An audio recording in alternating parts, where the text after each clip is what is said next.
میں یہ اسلام کی غربت کی کہانی تمہیں سنا رہا ہوں، جب میرے رسول کے چچا کے لیے پورے کفن کا ٹکڑا بھی دستیاب نہیں تھا، اسلام اس وقت بھی عزت پا گیا تھا، اسلام اس وقت بھی ذلیل نہیں تھا، اسلام اس وقت بھی سربلند تھا، اور اسلام اس وقت بھی عزتوں کی مسند پہ تھا۔ یہ اسلام کا وہ دور ہے کہ جب حضور مسجد نبوی سے باہر نکلتے ہیں تو آگے حضرت عمر و ابو بکر رضی اللہ تعالی عنہما کھڑے ہیں، چہرے کے اوپر عجیب اداسی ہے۔ کہا عمر، ابو بکر اس وقت کیوں کھڑے ہو؟ عرض کی حضور بھوک نے گھر میں ٹکنے نہیں دیا، ہم نے چاہا حضور کا چہرہ دیکھ لیں تو کچھ پیاس بجھ جائے، کچھ بھوک مٹ جائے۔ حضور نے فرمایا میرا حال بھی یہی ہے، جس چیز نے تجھے گھروں سے نکالا ہے وہی چیز مجھے گھر سے نکال لائی ہے۔ چلتے ہوئے حضرت ابو ایوب انصاری کے گھر کے قریب سے گزرے،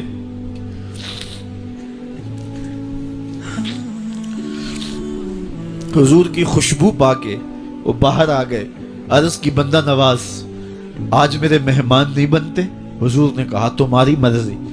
گھر لے گئے، چٹائی بچھائی، حضور کو بٹھایا، گھر والوں کو بکری کا بچہ ذبح کر کے دیا، کہا جلدی جلدی کھانا تیار کرو، میرے آقا کو بھوک لگی ہوگی۔ یہ کہہ کے واپس آئے، حضور کے پاس بیٹھے، نظر چہرے پہ پڑی تو گھبرا گئے۔ نکاحت کے آثار اتنے واضح تھے کہ سمجھ آ رہی تھی کتنے دنوں سے حضور نے کچھ نہیں کھایا۔ اٹھ کے باغ میں چلے گئے، کھجوروں کا خوشہ توڑا، حضور کے سامنے رکھا، کہا بندہ نواز جب تک کھانا تیار نہیں ہوتا یہ کھجوریں تناول فرمائیں۔ تھوڑی دیر کے بعد کھانا دسترخوان پہ لگ گیا، حضور سے عرض کی گئی حضور آئیں کھانا تناول کر لیں۔ حضور نے دسترخوان پر تشریف فرما ہو کر کے حضور نے کپڑا اٹھایا تو حضور نے جب دیکھا کہ کھانا ہے تو حضور نے ایک روٹی لی اور چند بوٹیاں اٹھائیں اور ایک خادم کو بلا کر کے کہا جاؤ ہمارے گھر دے آؤ، میری بیٹی فاطمہ کتنے دنوں سے بھوکی۔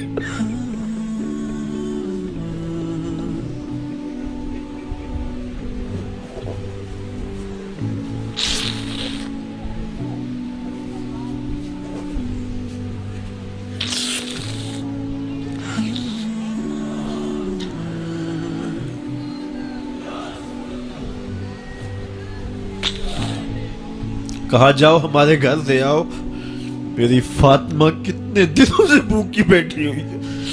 مال کے کونین ہیں گو پاس کچھ رکھتے نہیں، دو جہاں کی نعمتیں ہیں ان کے خالی ہاتھ میں۔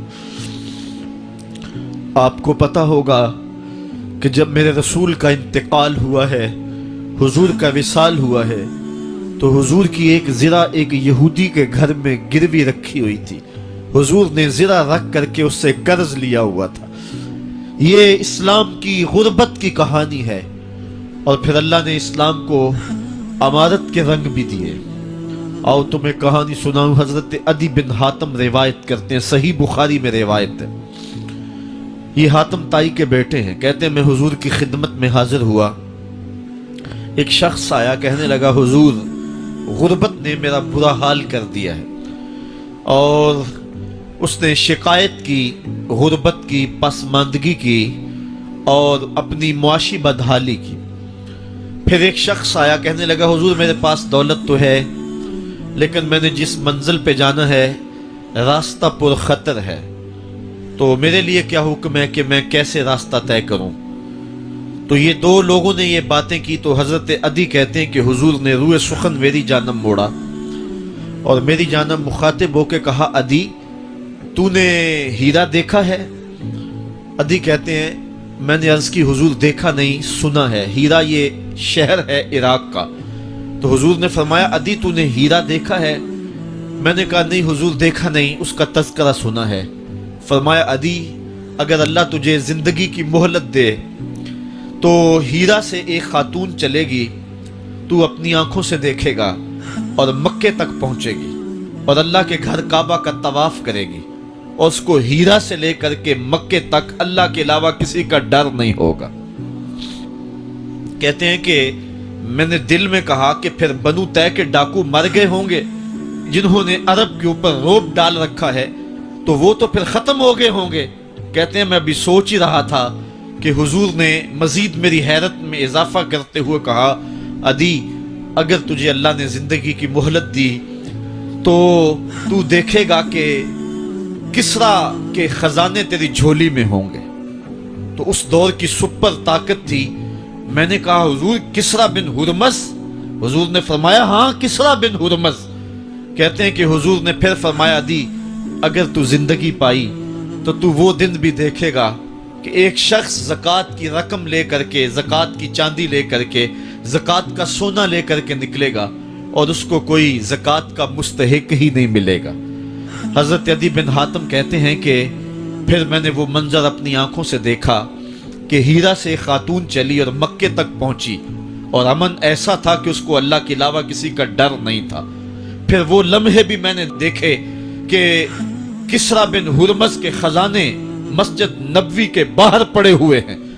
تو کہتے ہیں تیسری چیز میں دیکھ نہ سکا اور میں نے لوگوں کو کہا کہ یہ میں تو نہیں دیکھ سکا، میری شاید زندگی وفا نہ کرے، اور اگر تمہاری زندگی وفا کرے تو تم دیکھنا میرے آقا نے جو فرمایا تو 2 باتیں تو پوری ہو گئی ہیں اور تیسری بات تم دیکھ لو گے۔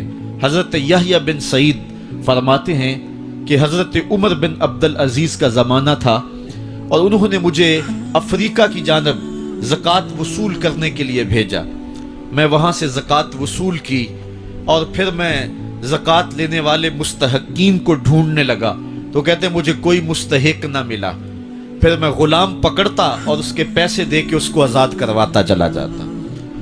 حضرت عمر بن عبدالعزیز کا زمانہ ہے کہ گورنر ہے عراق کا، وہ حضرت عمر بن عبدالعزیز کو لکھتا ہے کہ اتنی رقم ہے اس کا کیا کرنا ہے؟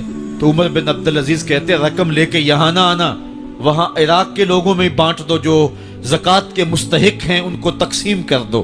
تو گورنر لکھتا ہے جو مستحق ہے ان کو دے دی، اب کوئی مستحق نہیں رہا تو میں کیا کروں؟ تو حضرت عمر بن عبدالعزیز کہتے ہیں جو مقروض ہیں ان کا قرض اتار دو۔ تو کہتے ہیں کہ ہاں قرض بھی میں نے اتار دیا ہے، رقم پھر بھی بچ رہی ہے، کیا کروں؟ تو حضرت عمر بن عبدالعزیز نے پھر لکھا جو شخص شادی کرنا چاہتے ہیں ان کا حق مہر ادا کر دو۔ میں نے کہا کہ وہ بھی کر دیا ہے، رقم پھر بھی بچ گئی، اب کیا کروں؟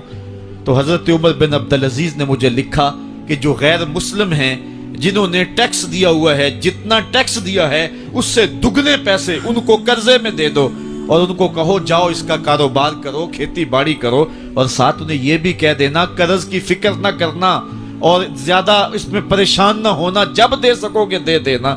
یہ دور بھی پھر اسلام نے دیکھا اور یہ گھڑیاں بھی دیکھی جب چیتھڑے پہنے ہوئے تھے، جب پیود لگے لباس پہنے تھے، جب پیٹ میں ڈالنے کے لقمہ بھی نہیں تھا۔